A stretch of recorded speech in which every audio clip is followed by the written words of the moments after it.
Okay? That's the gospel. Wait a minute. Well, you get the whole thing. We live, baby. We live. Go.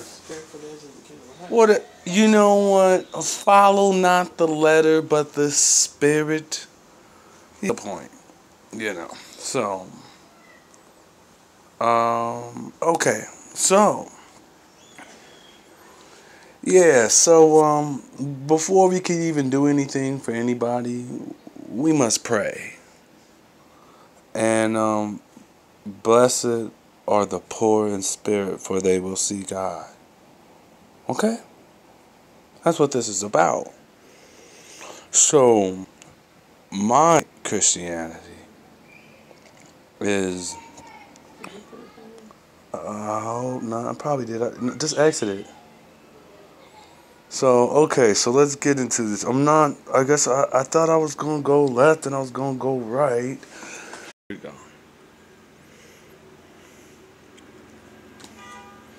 I mean, that's pretty much the whole thing, you guys. I mean, it's not really not a lot to know about this shit. You know, the promise, God's, the covenant. Okay. Okay. The word, and then there's the promise. Okay, so through faith, prayer basically. It's my internet's acting up. Okay, it says, watch this. Okay, here we go. Okay, what did it say? Okay, it would also be a place of non-communication. We're talking about the city here, okay? As we have already seen, making preaching an empty and wasted effort.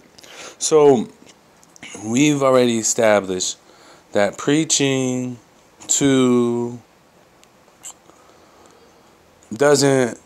is not going to do anything to convert Babylon. You're not going to convert. I mean, maybe you can. I don't know. But we shouldn't seek that. You know what I mean? Because but rather pray. Okay, I mean, this is just a Christian point of view. Okay, well, what is prayer? Well, prayer is knowing what you want. And it's a referral to God and a request that He change His mind. Hope. Hope. Gotta keep hope alive. And, and that's what a lot of this wisdom for is to rebuild our kingdom in heaven, our mind. So it's I guess people can make this really difficult than what it is, but it's not.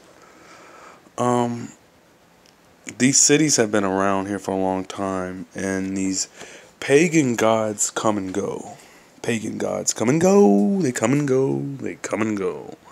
But the Jew still remains the same.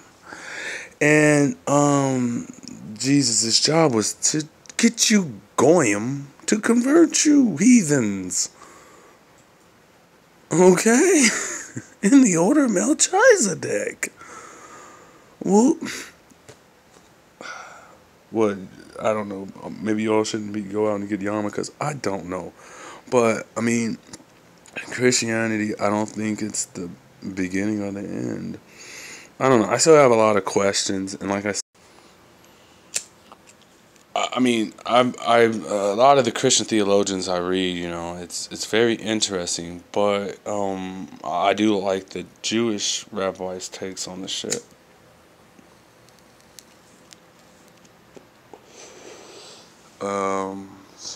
One good rabbi, I'll point you out. I don't know, man. Jews don't really proselytize. Everybody else is fucking trying to proselytize. I mean, we live in an upside down world of where everyone's kind of hypocrites. I mean, I used to listen to Alan Watts. He has some pretty interesting stuff, but you have to know where to go and where to stop with that shit. because Alan Watts did work for, I guess, the deep state, if that's what you want to call it. But yeah, you guess you would call it. I mean, the New Age, right? Yeah, he was part of the New Age movement. But there was, um, but he had some good stuff to say. Seek God for the meek shall inherit the earth. Sisters, hey, I got somebody on this motherfucker. Give me a thumbs up. Who that crazy? Give me a comment though, so I see if I can see this thing on my phone. You probably have a comment and I don't even know it. Yeah, but that's what's up. Basically, I don't know if you just heard my friend, but I was speaking about the meaning of the city and um eventually, I don't know. You know, everybody's different, but these are just reoccurring stories in the Bible of where Cain started a city, Abraham started a city, Jesus went to Jerusalem, got killed outside the city, but uh, Jonah, Jonah, he went and tried to save the people, and they repented. I forgot what that God was about, but it's basically a reoccurring theme of repenting and seeking God again, and not this distortion of who they say is or this pious this people have. I'm gonna show you some verses in the Bible to show you how ruthless and not really, I wouldn't say ruthless, but I mean, good people got to do horrific things, man. So that's the times we living in. You could do a little dirt as long as you you know what I mean. For the most part, you good.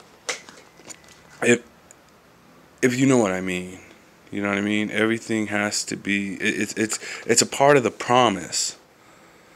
Okay, that's God's covenant with you is His promise, and through prayer, you are reaffirming that promise.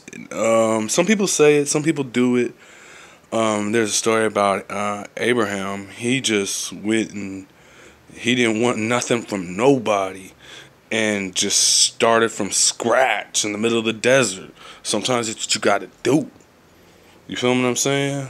If you like, it's me and God, we gonna build this motherfucker. Yada yada yada. So that's pretty much the promise and the praying and whatnot. So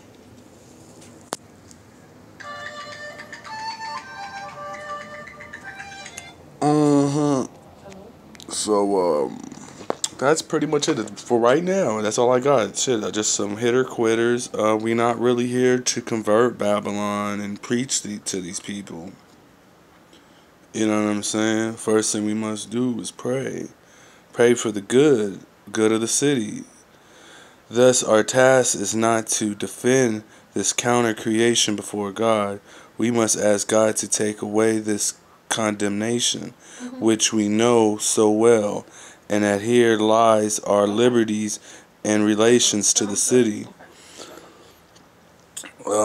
It is our accomplishment of the fact which shows that we are not captives like the others.